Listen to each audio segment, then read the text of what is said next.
Depuis plusieurs années, notre société a pris conscience d'une réalité massive, c'est celle des proches aidants, ceux qui consacrent une partie de leur temps à aider un proche, un voisin, quelqu'un de leur famille qui est en situation de difficulté face à la maladie et qui s'y dévoue. Dans un premier temps, il a fallu créer les conditions pour que cette expérience, qui est rude, qui est engageante, soit la mieux soutenue possible afin de trouver des solutions aux difficultés que les aidants rencontrent de manière très quotidienne et très concrète.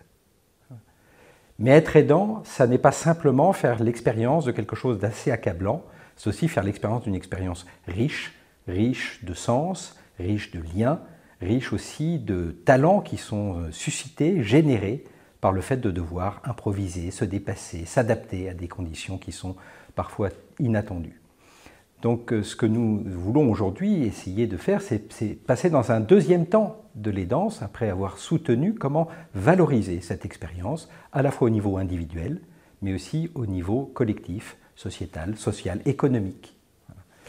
Pour cela, nous vous invitons au 3e congrès francophone sur le répit et l'accompagnement des proches aidants. Le répit, qu'est-ce que c'est? Ce n'est pas simplement un temps de repos pour souffler, c'est les conditions qui vont permettre à l'aidant de passer de ce réflexe, de cette intuition première à quelque chose qu'il va pouvoir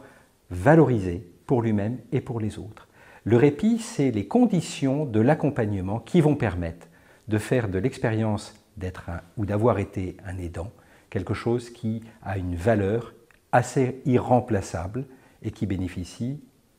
aux aidants, à leurs proches et à la société tout entière. Pour cela, venez nombreux à ce 3e congrès francophone sur le répit et l'accompagnement des proches aidants.